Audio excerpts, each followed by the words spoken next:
Thanking her for her candor, they basically shut her out of the meetings. What do you do when the founder and CEO is not a good CEO? Pinterest platform company, public in Platt, having a tough week. Their former COO came out with a candid retrospective and inside perspective on the issues that Pinterest has. And basically, what she says is that she was the only female executive at the company. She was brought in pre-IPO. She was there for like 2 years and then they fired her. The reasons why she says that she was fired is because they have a gender equality problem. Not had, but has, present tense.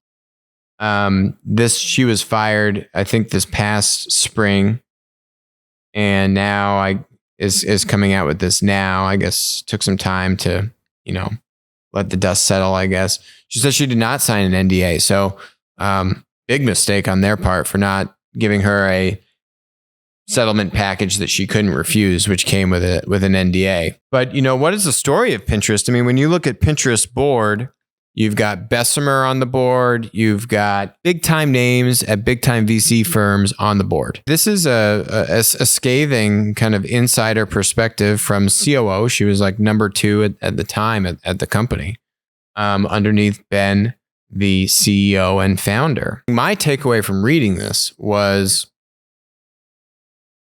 she talks about how she would provide feedback, and it could be honest, harsh feedback. And basically she started to get excluded from meetings. And she would provide feedback, or she'd try to push and improve and address problems and try to fix them. And then and thanking her for her candor, they basically shut her out of the meetings. She was the only female in the room. All the guys then just kind of wrote her off and like stereotyped her and discredited her opinion. And then nothing actually got fixed or solved and all this kind of stuff. And I believe her. She provides recommendations in here. I was reading these recommendations and, you can see them here. Stop making grandiose statements without taking meaningful action. Recognize and dismantle the system of gender bias. Take effective proactive steps to root out discrimination. Focus on retention, not just hiring. Stop making decisions in ad hoc, opaque ways. Embrace candor and compassionate leadership. Hold the board of directors accountable. Don't use NDAs to buy silence. What was not addressed in here is, everyone talks about culture, having an inclusive workplace, right? Making sure that you have good gender diversity, demographic, racial diversity, all of these, right? Diversity. She even says it in the article. It starts at the top. And I'd agree with you, Francois. But what she didn't say in the recommendations sounds to me like Pinterest needs a new CEO.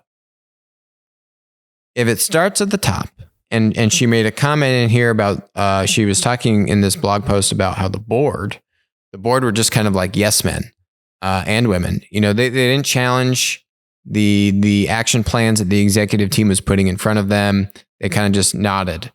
And she was like, she said she made a comment to Ben like, that's weird. I was at Square, Francois, and like they would really grill me. And Ben made a comment back to her being like, oh, I picked everyone on the board.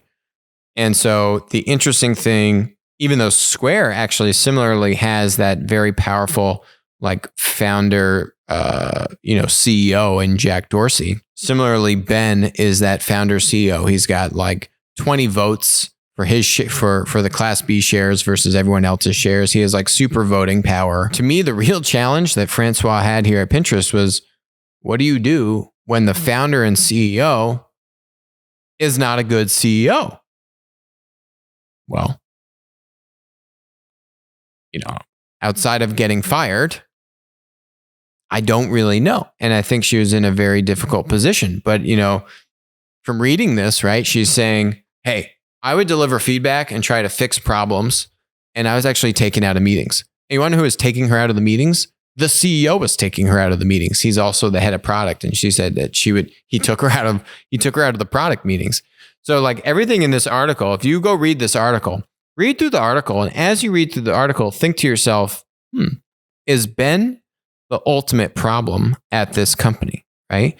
If these problems are going on and you read through her thing, if you replace Ben and you get the right CEO in there who wants to promote diversity of thought and executives, right? Who wants to make sure that all of the executives are at the table and having a voice and contributing, right? Who has a board that challenges the executives and wants to make sure that, the strategy is really stress tested and spot on and all these kinds of things, right? That she's talking about. To me, it comes back to the CEO.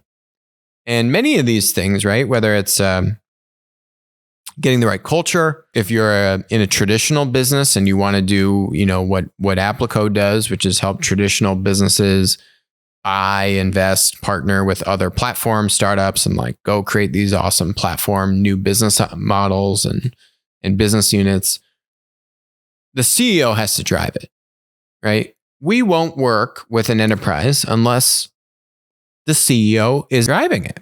And that's not an ego thing. That's just a reality thing, right? You got these big companies, and for these, game-changing initiatives or systemic cultural problems, or these any kind of major like company, company changing or material company decisions or problems, CEO has to drive it. Doesn't mean the CEO needs to actually lead it and do it all, but the CEO needs to be the driving force and vision behind what the problem is or what the opportunity is, the challenge, and how to solve it. And then put his or her support behind, the point person and then the other support people that are working to execute on whatever the task is at hand. And so if you read through Francois' post, I think it's a good read. It's, 15-minute blog post here. Think about that, right? How much of this is really, do all the executives in Pinterest are they really the problem? Maybe some of them are. She singles out the CFO pretty good. Maybe they are. But what is the real problem, or what is the real catalyst for change?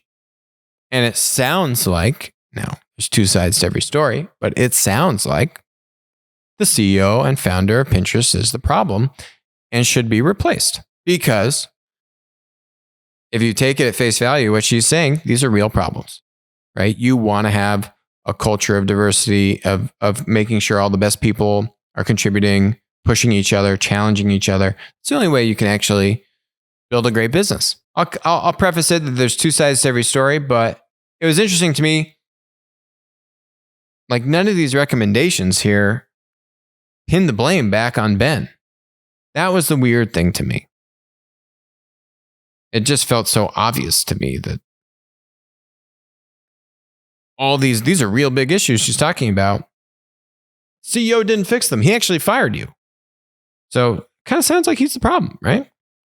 I don't know. I'd be curious to get, anyone else that reads this, your perspective on this article.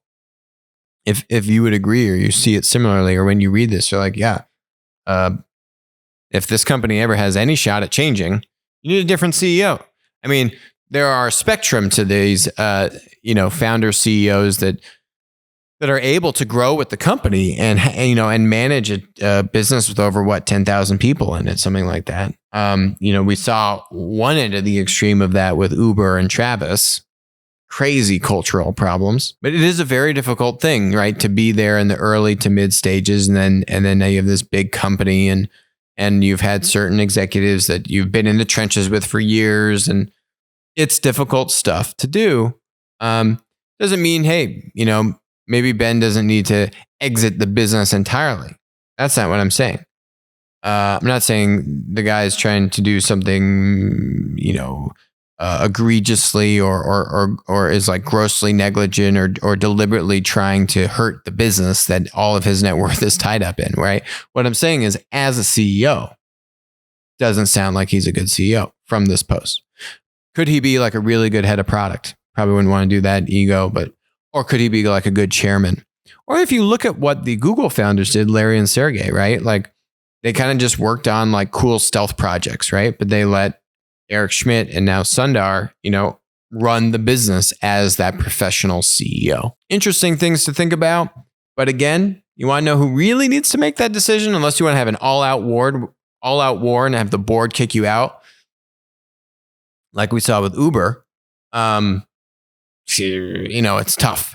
You'd have to get Ben to basically kind of like relinquish his power as CEO. That's an uphill battle. I don't know how you win that battle. I would say Pinterest, though, could probably execute much better on the opportunities that they have, right? Like, where are they with e-commerce? If I want to be critical of Pinterest, right? Like, how are you letting Instagram beat you with shopping?